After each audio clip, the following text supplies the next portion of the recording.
Kung sa paang-asan lang din naman, aba, hindi magpapahuli si Kim Chu.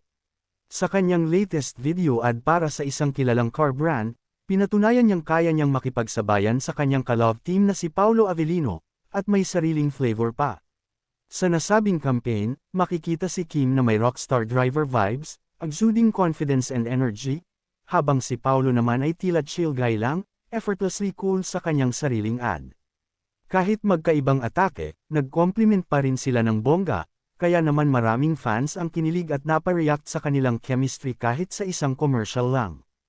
Hindi ito ang unang pagkakataon na napansin ang effortless chemistry ng dalawa, lalo na matapos ang success ng kanilang teleseryeng Line Lang, at What's Wrong with Secretary Kim, na nagpakita ng ibang side ni Kim bilang actress.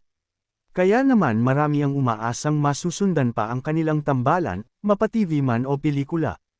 Nako, inaabangan na nga rin ang upcoming movie nila na My Love Will Make You Disappear. Mukhang kahit sa advertisements, may Kim and Paolo supremacy pa rin.